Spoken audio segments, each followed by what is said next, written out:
How the fuck's it going, everyone? Back today with another video. So, a little while ago, I did my Swedish Death Metal starter pack vid where I just kind of listed off a few records that you should check out just to kind of get yourself into the style from that nation. Today, I thought I would do an as definitive a top 10 Swedish death metal albums list as I possibly could. I've done a bit more thinking about this one than I normally do for these top 10s, so this shouldn't change much as time goes by. I've picked my absolute favourites, the ones that stick with me, amongst a couple of honourable mentions that I just couldn't leave out here. A couple of these bands have a couple of records that could very easily have ended up in here. So yeah, I've just tried to whittle it down and see how it goes. So without further ado, what's going on in the background first of all? This is Swedish band Smothered with their first and only full-length album to date, at least, entitled The Inevitable End.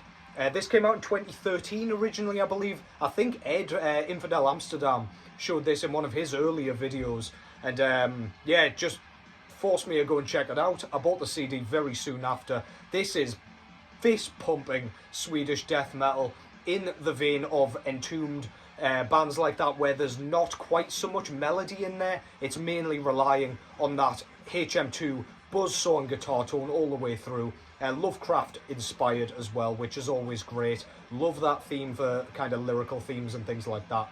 Very, very cool. Love this shit. Not sure if this band split up. They might actually have, but yeah, this is a great record to kind of pop up with and then fuck off again. Really good stuff.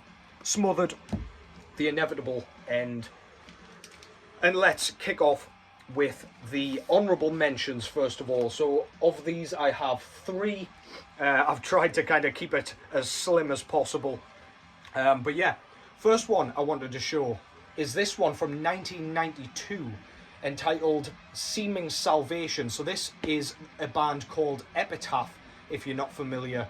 And this is one of those kind of gems that sort of sits just under the surface level Swedish death metal stuff. I'm not going to say it's like super unknown because it's kind of since The Crypt and Dark Symphonies, I think, fuck knows, since The Crypt at the very least reissued this, it's been getting a lot more attention. But this is quite well produced Swedish death metal, and it's very much kind of concentrating on melody. There's quite a lot of thrashy stuff on here, and I've got to say, like, the album itself lacks a little bit of grit for my liking, which is why it didn't kind of break the top 10 for me. But some of the riffs on this are just outstanding, like some of the best in all of Swedish death metal, in my opinion. Particularly the first track on side B, Self-Inflicted. Tell me that isn't just the coolest riff going. It is very heavy metal inspired, but man, it's so well written. It's a bit lyric heavy for me in general, this, so that leads it to become a little bit repetitive for my liking. The songs seem longer than they are, but yeah, this is great regardless. Really, really worth your time. That's Epitaph with Seeming Salvation. I'm going to try not to make too much of a tip here because I always have a horrific cleanup job to do after I've turned the room upside down looking for these things. Next up, I've got my dates here just to get them all right. This is Hypocrisy's second full-length album entitled Osculum Obscenum.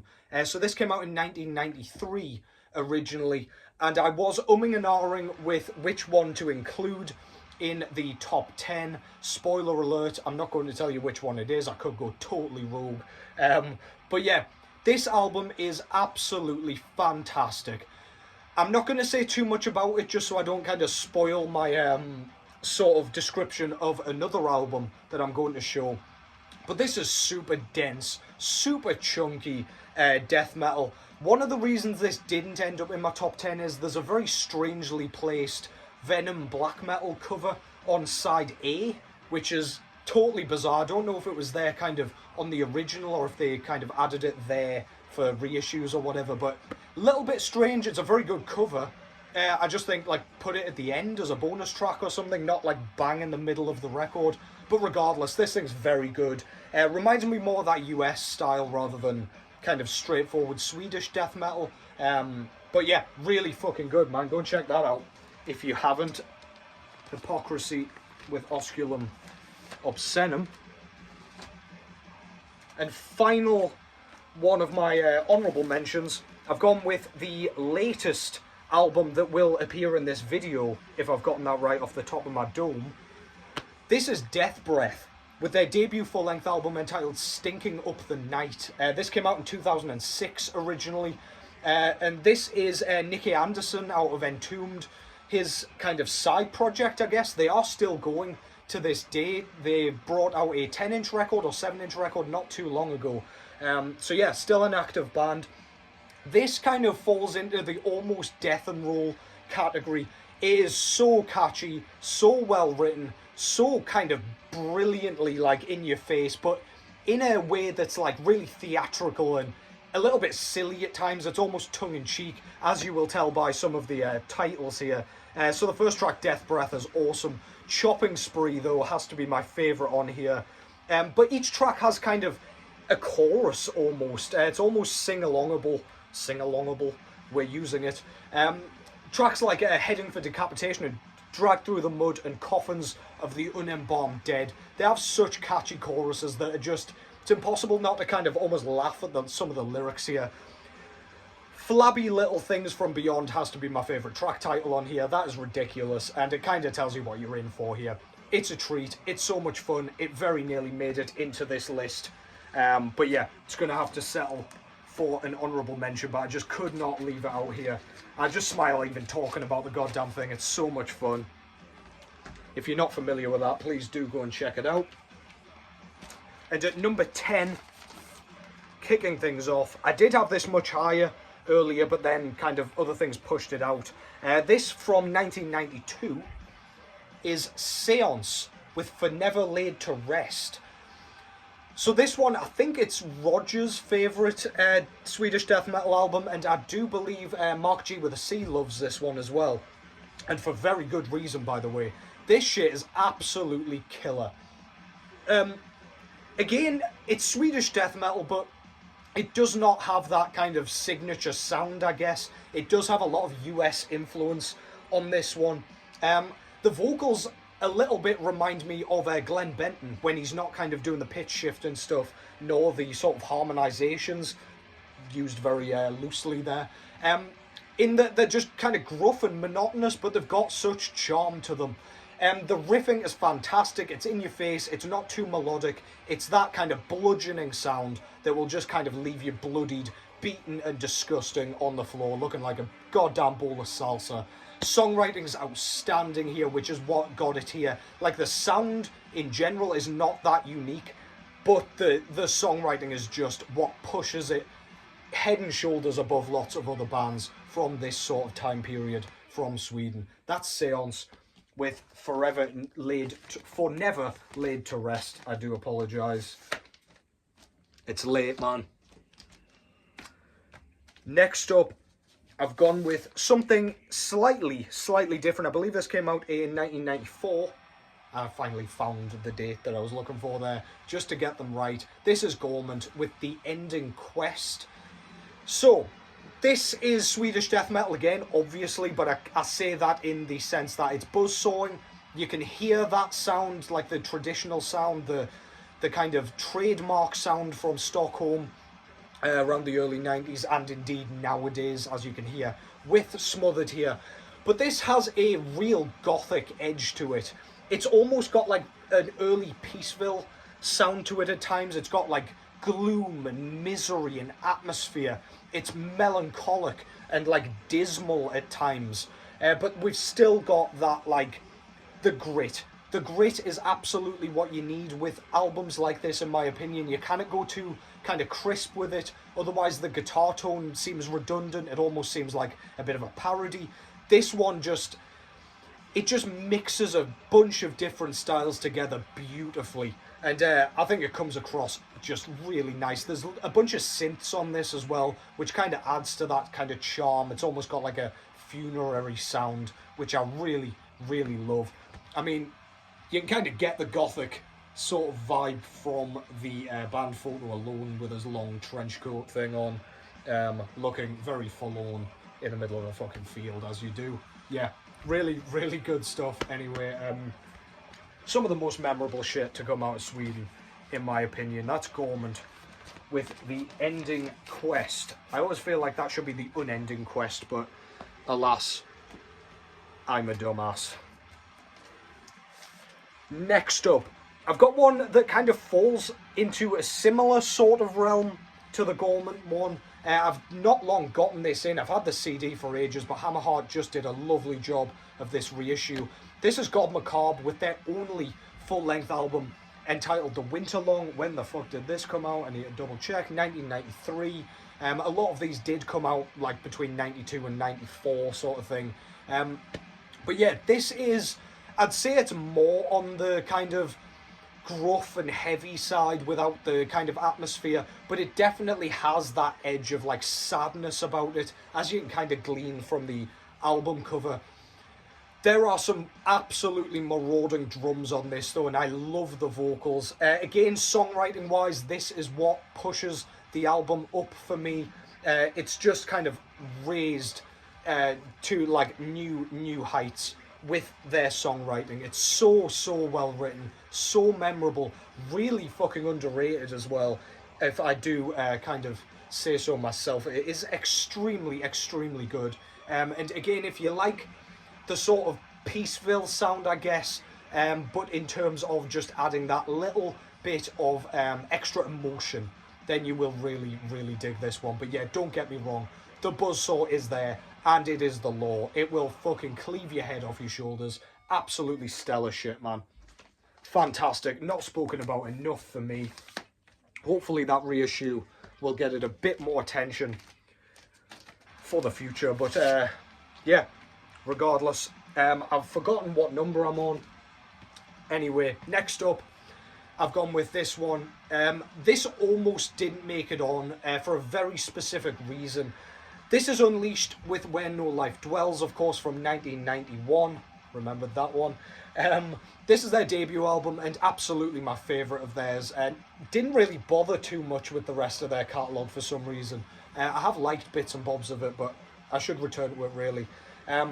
This is very much kind of punk-driven, I would argue, Swedish death metal. So it's got the kind of raw, again, HM2 sound. It's very fuzzy and dense, but the playing is punky. It's almost got like a punk attitude in its kind of tempos, and the vocal performance here is what sets this apart, really. It's so like gruff, and you can still hear everything he's saying as well, which I really dig. Sometimes that can really help. It's there for lyrics as well as like the sound of his voice. I just think it's absolutely fantastic. The thing that kind of pushes this kind of back a little bit for me, despite it still being at number 6 or whatever the fuck we're on, the drums are very samey all the way through. It's got that like D-beat almost sound, and it's very galloping. It's just like a galloping rhythm all the way through, with very little in the way of kind of transitions, tempo shifts, variation of any kind, really. That's what kind of, yeah, keeps this from being amazing. But the track Before the Creation of Time is one of my favourite death metal tracks of all time. So yeah, don't let that put you off at all. This is absolutely outstanding. Where No Life Dwells, Unleashed. You knew it would be here somewhere. So how many have we done there? So this is number 6. I do apologise, I can't count. Number 6, I've gone with Desultory with Into Eternity. So this came out in 1993. This is a very well written album, and very different to a lot of the things I'm showing here, in that this is really melodic, but not in that like gothic style. It is more kind of closely related, I suppose, to traditional melodic death metal. It's very cool. Lots of kind of delicate lead work that can kind of come across as a bit twiddly, a little bit kind of solo-esque, even though it's just kind of used for main rhythms and harmonizations. That doesn't kind of take away from its ferocity though. This is so well written, it's unbelievable. You'll be humming these riffs in the car, at work, whatever, after you've listened to it. It's impossible not to. It's fantastic. Go and check it out. Again, underrated as well. Into Eternity, Desultory. I have ordered the demos that have just been repressed on vinyl by somebody or other. I'm not sure. I got it from a distro, but yeah, fantastic. Severely underrated, kind of melodic Stockholm death metal. Not actually sure if they're from Stockholm, but it's that style. Number 5. So the top 5 is really what separates kind of the men from the boys here. These are almost interchangeable, to be honest, especially the top 3. But someone has to be last, I guess, or number 5 anyway, definitely not last. I've gone with this one. So this is Grave with Into the Grave. And yeah, much like kind of Unleashed, this is Swedish death metal without that melody. It just entirely relies on the sound of the guitars, the sound of the vocals, which are so unique, by the way. They're just, I don't know, he reminds me of like a graveyard or something, like undead, basically. He sounds absolutely inhuman. But again, his kind of enunciation's perfect. So lyricism pokes through perfectly. The title track, Into the Grave here, with the double kick work, is wonderful. That's one of the best death metal tracks of all time, by a mile, if you ask me. But yeah, the double kick work throughout this is absolutely stellar. The drumming in general is kind of a huge centerpiece of this for me. But yeah, the sound of the guitar, it just sounds so dense and nasty and visceral and suffocating, and it just kind of immerses you into this like just maelstrom of chaos. Absolutely great. You must know it, surely. That's Grave with Into the Grave, using the Swedish sound without any nonsense, no frills. That's number 5.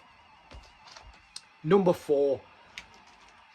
So I've already mentioned this band, and the Osculum Obscenum album was sort of lower on this list until I decided to throw this in instead.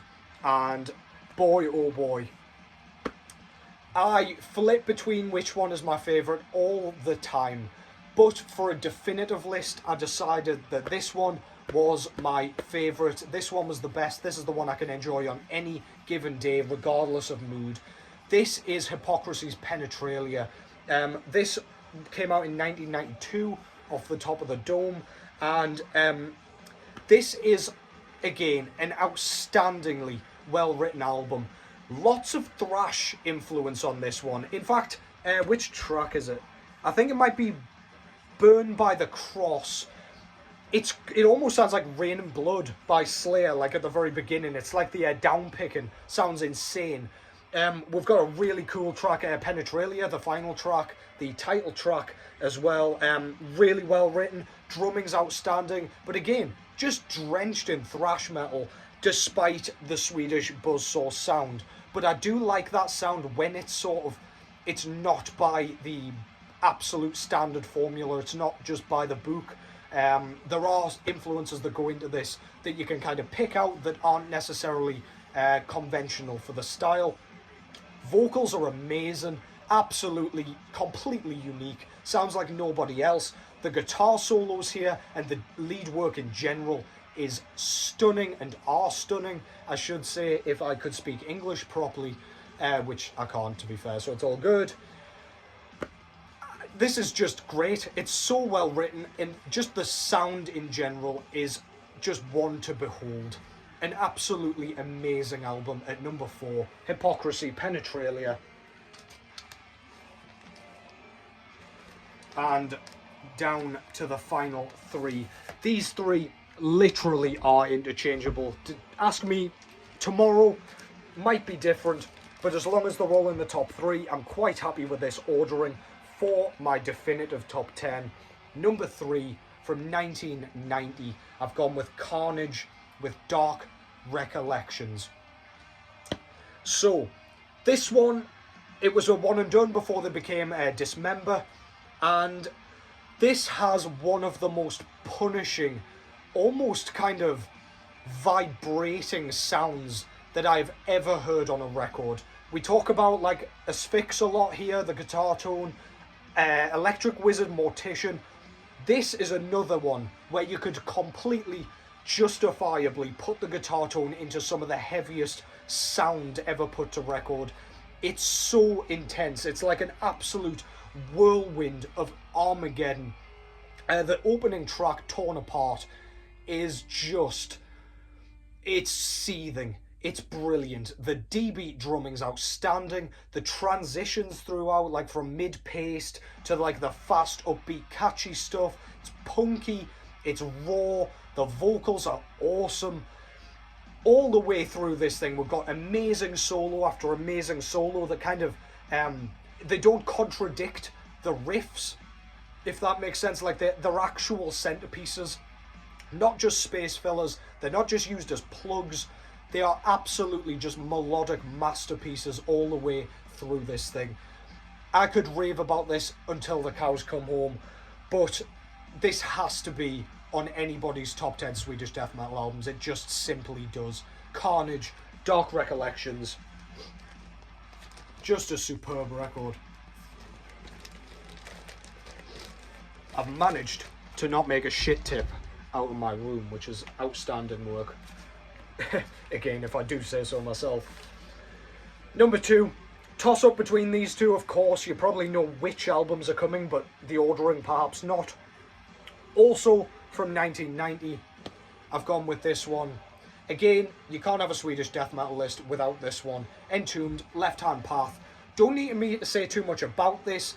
This is kind of, yeah, that straightforward Swedish sound. It's pummeling, it's brutal, it's nasty.